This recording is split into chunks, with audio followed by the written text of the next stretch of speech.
And welcome back to the channel. Mr. Acolyte here, coming at you with my starter guide for Loki.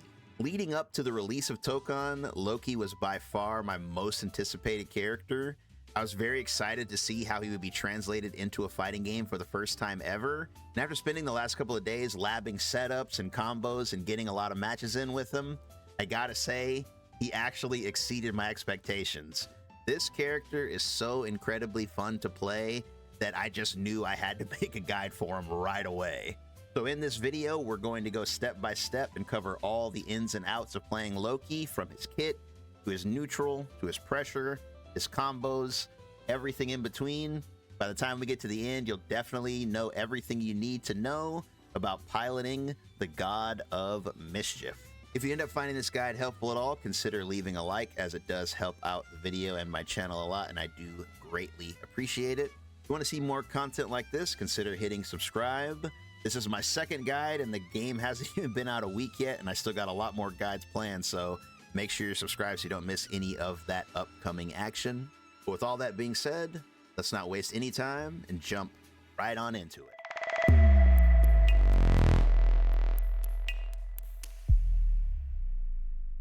Okay, the God of Mischief. Let's go ahead and start at the very beginning by covering all of his special moves. We can't exactly outsmart our opponents if we don't know what all of our tools are.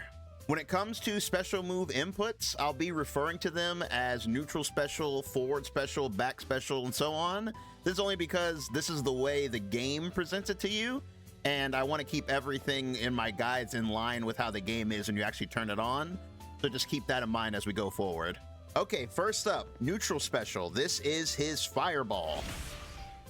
This is without a doubt the single most important move in his entire move list. This fireball is good, or should I say great, in pretty much every situation you can think of. The light version comes out quick, has low recovery, and is good at controlling space. The medium version comes out slow, but it gives you a free combo on hit because it freezes the opponent, and if they block it, you get to keep your turn. The H version is a little bit of both. It comes out the fastest. In the corner, it will give you an easy combo, just like the medium. And as long as you space it out, it also allows you to keep your turn. All three fireballs can be done in the air.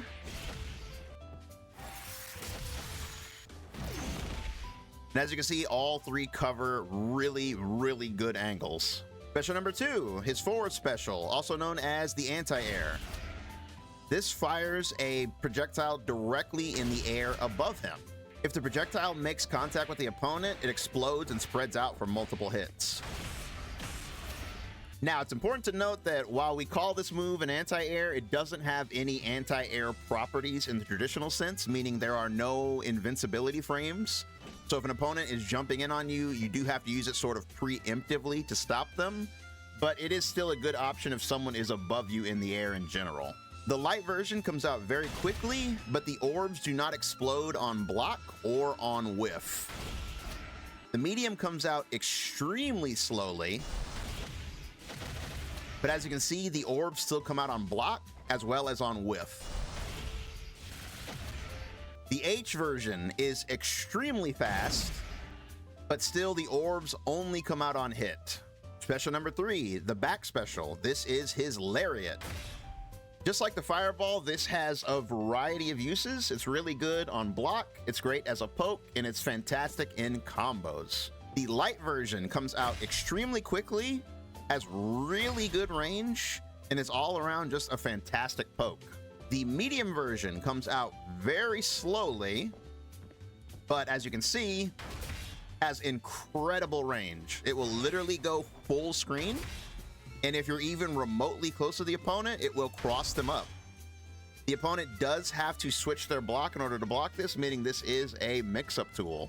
And if all of that wasn't good enough, this move is also plus on block, meaning you get to keep your turn even if they do block it. The EX version is a launcher. You can use this in the corner to get combo extensions. This is another move that can be done in the air. The light version quickly spikes down on the opponent, doing a follow-up if you connect. The medium version is slow, but gives you a launcher if it connects. And the H version is extremely fast and once again gives you a launcher. The last special to cover is his down special. This is his teleport. This special move has 3 parts to it. The first part is the activation. The activation actually does damage to the opponent. The second part is the teleport itself. The light version will teleport Loki forward. The medium version will teleport Loki away from the opponent. And the H version will teleport him forward very quickly. Now, an important thing to note about this special, what makes it so fun, is that this special is special cancelable, meaning you can cancel it into any of your other air special moves. So for example, I can do the medium into the air fireball, or the light version into the dive. What's nice about the EX version is that Loki remains grounded, so you have access to all of his moves. Okay, so that covers the basics of all of Loki's special moves. However, there's something very important that we haven't discussed yet. Loki, being the trickster god that he is, has 2 very special properties that he can apply to all of his special moves. The first one is the ability to cast an illusion. If you do one of Loki's special moves and you hold the light attack button, instead of doing the special move, Loki will cast an illusion of it. Let's look at the fireball as an example. So here's what the fireball looks like normally. That's me just tapping neutral skill. But this time, if I hold the neutral skill, you can see he casted an illusion of it. It looks almost identical to the real fireball, but right at the last minute, he cancels the animation into a backwards teleport. After the teleport, you're still free to move. So you can literally use this to trick your opponent and move in to apply pressure. Illusions can be done with the fireball, the anti-air, and the lariat. All 3 of these moves can either be performed or faked to keep your opponent on their toes. The second and very fitting trait that the trickster god has at his disposal is misdirection. To perform a misdirection, you simply have to hold medium during a special move. This will make Loki send out a clone that will counter any of the opponent's attacks. Let's once again look at the fireball as an example. As you can see, the startup looks identical to his medium fireball, but that's all part of the misdirection because if the opponent swings during the startup, they will immediately be countered. Once again, this works with the fireball, the lariat, and the anti-air. Now, the important thing to note about misdirection, as you can probably imagine, it's a little on the risky side. If you go for a misdirection and the opponent doesn't swing, you're left very vulnerable. As you see, Loki goes into this little animation where he claps his hands. You cannot move during this. So if the opponent tries to predict that you're not really going to do that cross-up, you're going to do a misdirection instead, and they're right, they can big punish you. So you're going to have to work on your ability to read the opponent, which again is very fitting for a character like Loki. Now, you cannot do an illusion or a misdirection of the teleport. However, the teleport can cancel into a misdirection or an illusion.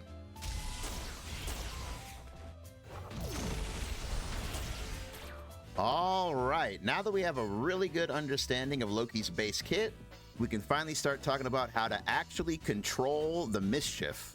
Starting with neutral. Neutral, of course, is the most important aspect of any fighting game, and Tokon is no different. Neutral, if you're unaware, is the moment where neither you or the opponent have a clear advantage. Whenever the match starts, both you and your opponent are at neutral, and neutral doesn't end until one of you makes contact with the other. The first neutral tool we'll talk about is, of course, the fireball. I hinted at this earlier, but I was not kidding. This fireball is fantastic. You'll mostly be using the light version.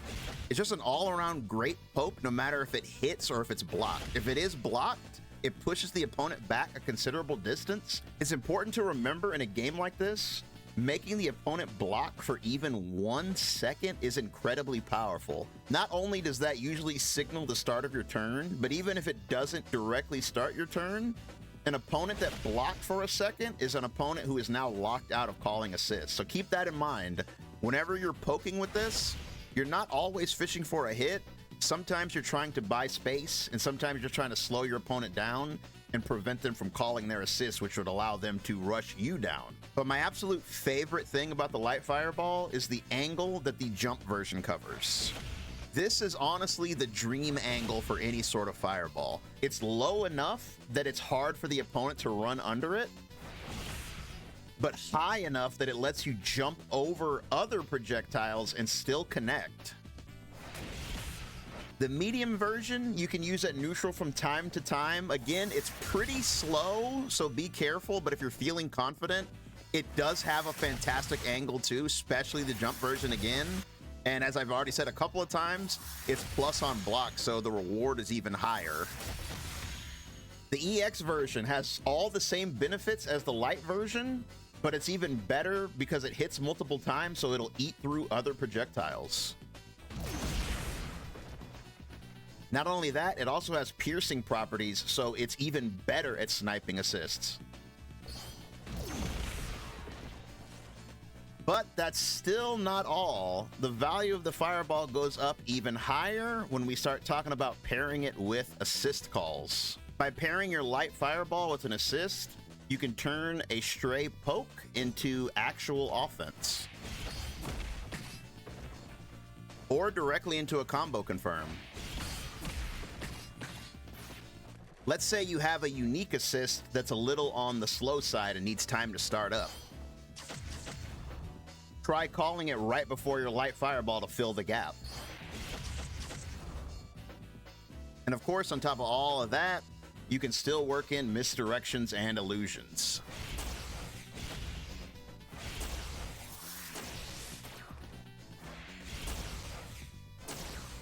Moving on to neutral buttons. This is another area where Loki has some pretty interesting tools, starting with his unique, or his 5U. Pressing 5U, he will summon an ice cloud that slowly moves towards the opponent. I would love to tell you that this is a great neutral tool and that it covers a lot of ground and it helps you get in on the opponent and control space and all that good stuff, but I'm not a liar. Sadly, this move, at least in my opinion, is not very strong. It can be a decent filler tool, but it has one gigantic glaring weakness. It can be destroyed by regular attacks from the opponent. So in most instances, the opponent is going to be rushing at you, especially because Loki is a little more on the zony side of things. So the opponent's going to be constantly chasing you. First of all, this takes a while to start up, so it's really easy to get hit during the startup, but even if you do get it out in time, usually an opponent will destroy it without even really realizing that they're attacking it. So sadly, this move is not very good at neutral. It can work decently well in a situation where, let's say you set it up with an assist first and then move behind it. Or you want to be a little creative and maybe call your assist, summon it, and then tag. But just keep in mind that just calling it raw by itself comes with some risk. Next up, down unique, or 2U. This will place a trap on the screen. I would love to tell you that this trap is as good as Cagliostro's trap, which it is based off of. But again, I am not a liar. I am a very honest man, and that is because of the exact same reasons as 5U. It is way too easy to destroy, at least in my opinion. We'll show another example here, but if the opponent is attacking you, they might not even realize it's there and destroy it indirectly. Again, just like 5U, if you call an assist, put it down, and try to cover space that way, you can put it down and tag. It can kind of work there, but again, it's very, very easy for the opponent to ignore this completely. And lastly, jumping unique, or JU. This puts a trap in the air. Now, just like with the other two, no, I'm just kidding. This one's actually pretty good. This one doesn't have the same problem as 5U and 2U, it's actually really good at stopping the opponent. That's because air dashes are not safe in this game. You can't block during an air dash. So if the opponent jumps into it, or if they air dash forward, usually before they can attack, they'll collide with it and just explode. So it's actually really decent for controlling space. You just have to be standing in the right spot. If you're standing in the right spot, the opponent cannot ignore this. They either have to do a very early jumping attack, which means they're not going to actually land on you with their button, or they have to run under it. And because of the fact that you don't really have to think about jump-ins coming in, that frees you up even more to do things that might be unsafe to a jump, like your fireball. Now the air is covered, so you don't have to worry about going for 2Hs or trying to knock people out of the air. Of all of his unique buttons, in my opinion, this one is by far the strongest and the most useful. Definitely utilize it to make your neutral options even stronger and safer. Next up, 5M, or Stand Medium. I don't think I really have to upsell this one. As you can see, it's got incredible range, comes out very fast, and is all around just a great poke. Use this one to keep rushing opponents at bay. 2M, or Down Medium. Almost exactly the same as 5M, but with the added bonus of being a low. So this reaches from very, very far, just like 5M, and the opponent has to block it low, so it's easy to catch them slipping, and it too is very good at checking opponents who are trying to rush you down on the ground. Next up, Stand Heavy, or 5H. This one is incredibly unique. It's not a unique button, but it's kind of unique to Loki. This is a regular button, but it's a projectile. And it's not just a projectile, it's a tracking projectile. Depending on how far away you are from the opponent, it'll appear directly on top of them. It won't stop tracking them until you get a certain distance away, but even outside of the range, it still functions as a fantastic neutral poke. And if you are in its tracking range, it's really powerful to be able to poke the opponent from this distance, because most other characters are not going to be able to hit you from this far away. Moving on to Forward Heavy, also known as 6H. His 6H is just like his 5H, except it reaches full screen. Not only does it reach full screen, but it also launches on hit. This is obviously very good for just checking the opponent from long distances, keeping them honest. It also has great anti-zoning potential, as it can sometimes hit opponents out of the startup of their fireball. It also just happens to counter one of the most annoying moves in the entire game. Love to see it. And last but not least, Jumping Down Forward Heavy, or J3H. This summons an ice spike directly under Loki while he's jumping. This is another very unique and incredibly useful attack. We've already established how great Loki's air options are, so you're gonna be in the air quite a bit. This move gives you the ability to check opponents who are still on the ground. It's gonna be very common for the opponent to try to run underneath you to avoid things like your fireball, but J3H gives you the ability to stop them. The only downside to it is that it can be a little hard to convert off of. In a lot of instances, you'll probably have to just tag in order to get a combo off of this.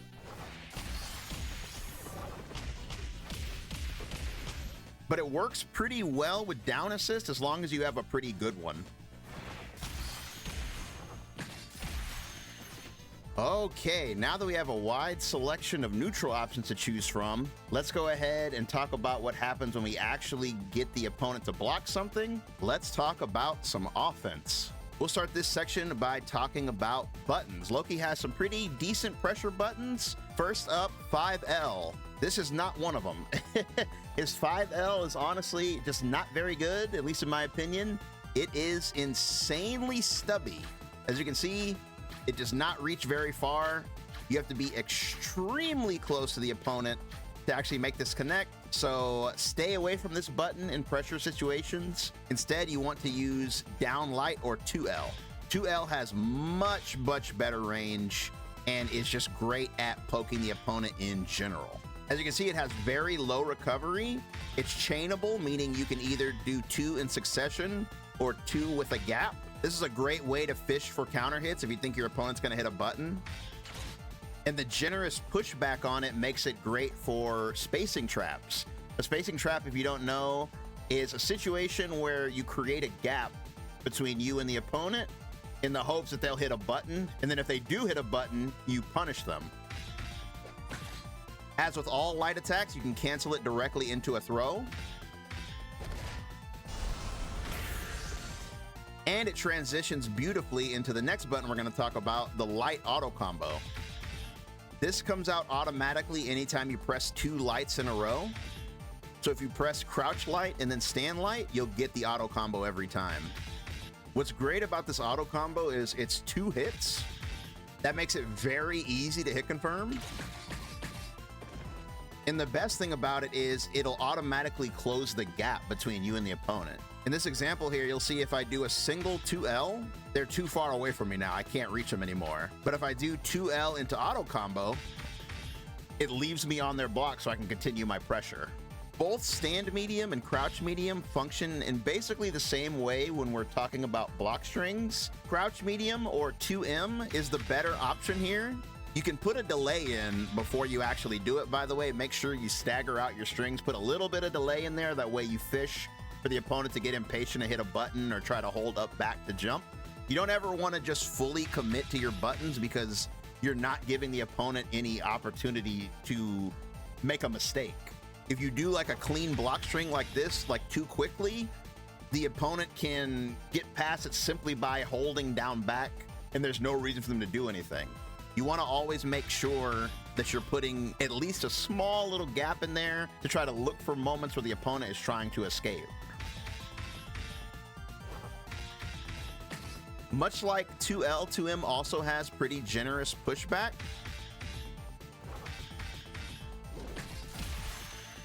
And the last pressure button to talk about is 5H. This one's a little on the unusual side. You're not going to use it the way you do the other buttons. This one is used specifically for pushing the opponent away. In a situation where you're not actually trying to open them up and you just want the space, 5H is really good for that. We already talked about how good the pushback is on a lot of Loki's buttons. If you put them all together, you can push the opponent into the proper range of 5H, basically getting them off of you and resetting back to neutral. So in a situation where you don't really have any resources to go for a real mix-up and you just want space, keep 5H in mind because it's perfect for that. Next up, let's talk about what special moves to use during pressure sequences. Starting with the light fireball. That's right, we're talking about the fireball again. I was not kidding at the beginning of the guide. This is your go-to move. The illusion version of the light fireball is a fun and easy way to add a little spice to any of your block strings.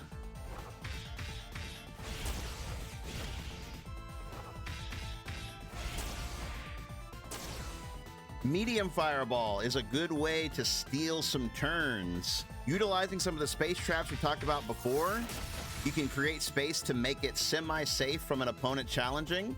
Now, once the opponent catches on that this move is allowing you to keep your turn, that's when they're likely to start hitting a button to try to interrupt you, and that's when you hit them with the misdirect. Next up, the medium teleport. This is another great option during staggers. Most of the reasons this is good are similar to the light fireball. It's honestly just a great and effective way of breaking up your pressure sequences. And because of the fact that the teleport sends you away, you have a lot of freedom.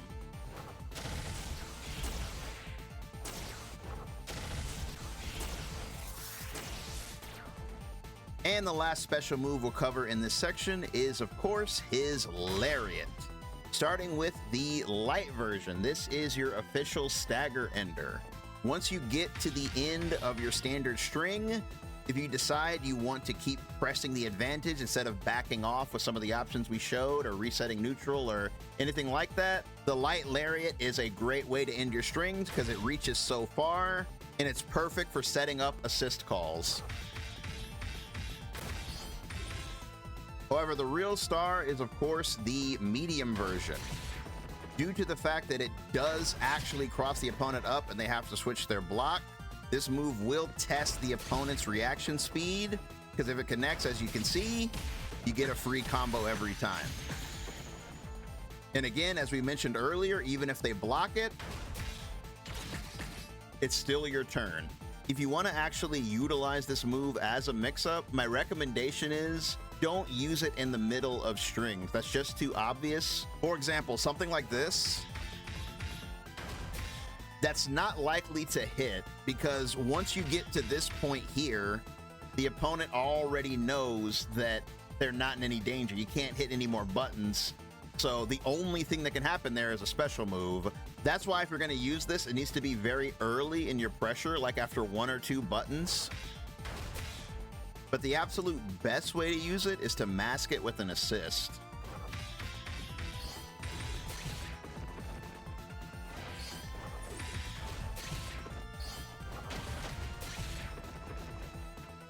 Even though this is more general advice, this isn't specific to Loki, this is for the game in general, try to avoid using the Lariat assist. The Lariat does not offer very much block stun.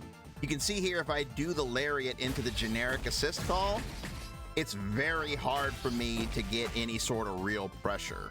So make sure you're actually doing the assist input. For example, with Green Goblin here, instead of tapping the assist to get the generic one that doesn't really help me that much, I'm gonna hit forward and assist to make him do his projectile, and this will give me a much better chance of extending my turn.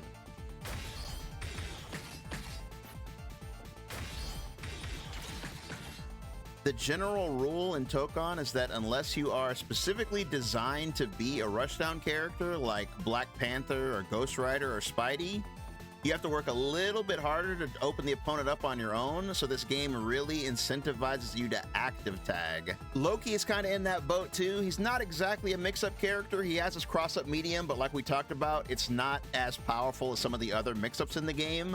So there are going to be a lot of times you're going to want to set up some active tag mix. Luckily though, Loki is pretty good at setting up active tag. All you have to do to set up a strong active tag sequence is end your string with his EX Lariat. This move lasts just long enough for another character to come in and get some serious pressure going.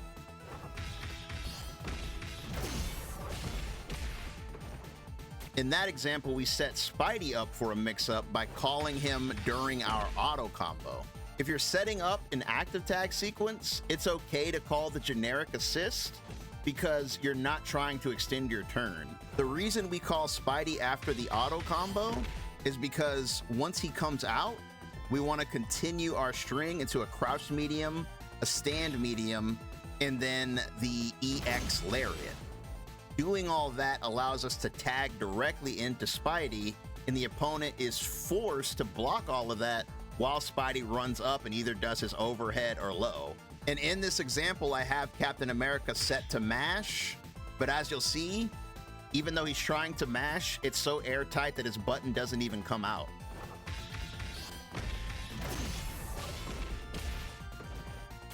So definitely keep active tag in mind if you're fighting an opponent who is blocking a lot, because it is the strongest form of true mix-up in Marvel Tokon. All right, so now that we know how to apply some strong pressure options to our opponent, let's go ahead and talk about the next step. What happens when we actually land our hit?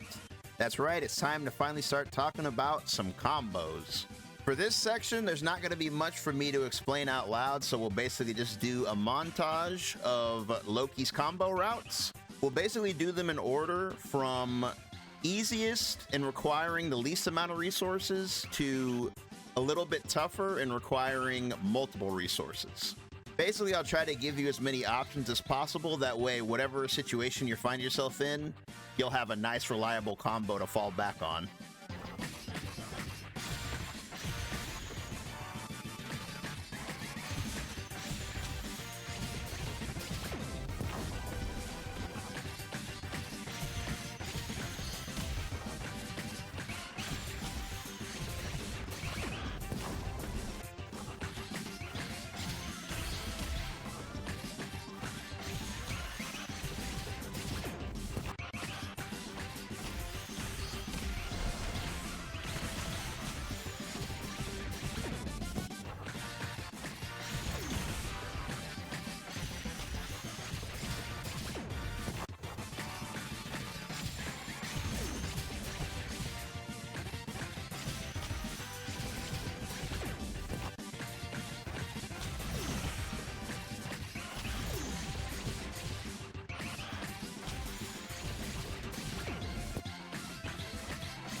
All right, now that we know how to pressure our opponents and we also have a ton of combos to work with, there's only one more aspect of the match that we need to cover, and that is, of course, the Oki. If you're unfamiliar, Oki is a term for when the opponent is getting up off the ground.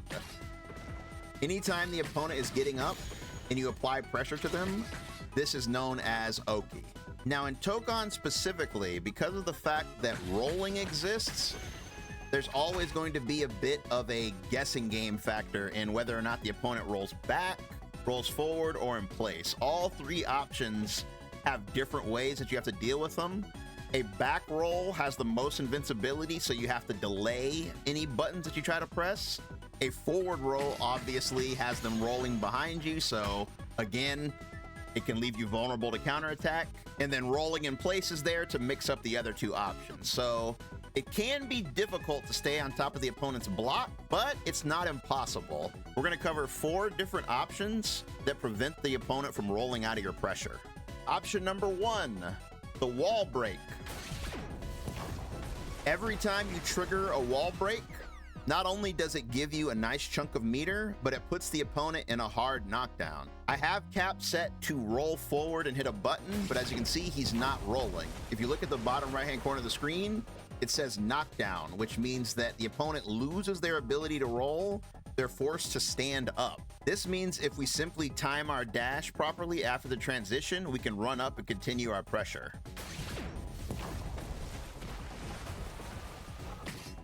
The opponent cannot jump or swing out of this. If they want to stop this, they literally have to do one of the game's reversal mechanics.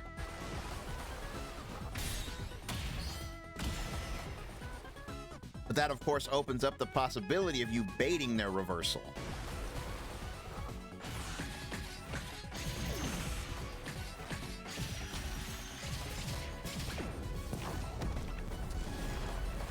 Now, admittedly, the window on the dash is a little strict. If you're too early, nothing will come out, and if you're too late, the opponent will escape.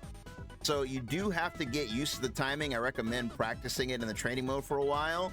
But if you don't want to deal with that, Loki does have 2 other really good options after a wall break. Option 1 is to simply do a 5H, which can, of course, be converted into a full combo.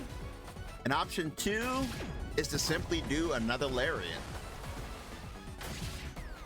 Loki's lariat hits very far, so just like the 5H, if they try to do anything, they'll immediately get hit. And it's very easy to convert this directly into a combo.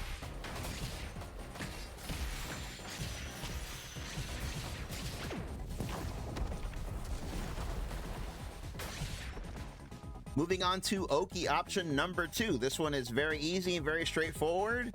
Simply end your combo with a super. You can see, just like with the wall break on the bottom right hand corner of the screen, it says knockdown. I have Cap set to roll. You can see he's not rolling. This one's even easier than the wall break. Anytime you have the meter, just end your combo with super, and the opponent is forced to stand up right in your face, and you always get the first turn. Oki option number 3, the combo limit knockdown. Now this one is the most complicated of the 4, but once you start utilizing it, it's extremely powerful. The basic idea is you want to hit the combo limit on purpose because it gives you an extended knockdown. And believe it or not, the secret to this technique is to utilize auto combos. In this example right here, I'm going to do a pretty basic B&B with Loki, and then I'm going to end it with an auto combo.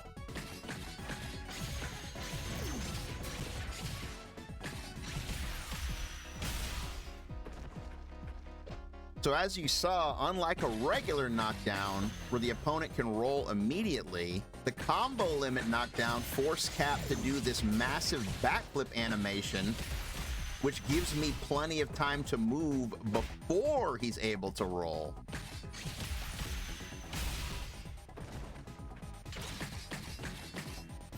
And of course, because Loki is a setup character, this also gives us the opportunity to get set up.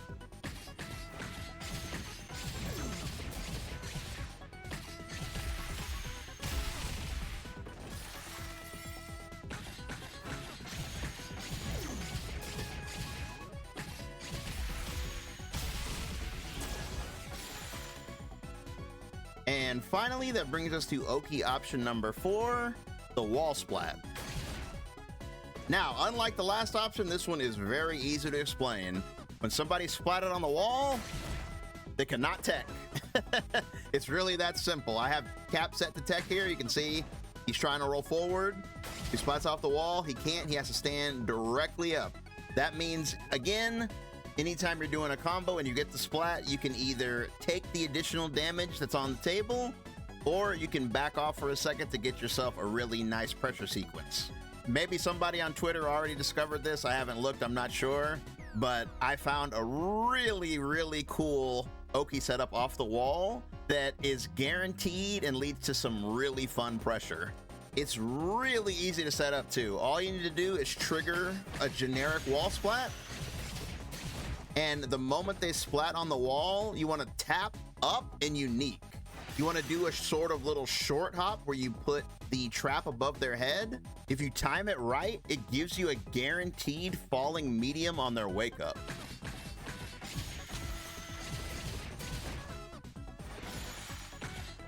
And I know what you're thinking, but Akko, what if they wake up with a crouching heavy?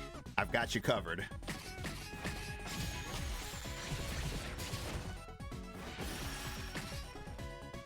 It beats down heavy, which means they have to take this mix-up. Love to see it. And with that, we have reached the end of the video. Thanks so much for listening, guys. Hopefully by now you feel like you have all the information you need to get out there, start piloting the God of Mischief himself. This character is honestly just so much fun that I was actually looking forward to making this guide, so hopefully you fellas enjoyed it. If you did, once again, consider hitting a like because it does really help out the channel a lot, and I do greatly appreciate it. Also, consider subscribing once again if you do want to see more content like this in the future. I still got a lot more guides planned. I plan to make more guides for the other characters I play, like Green Goblin and Spider-Man, and whoever I end up picking up in the future, and maybe even characters I don't play. This game is so fun. I'm just having such a blast.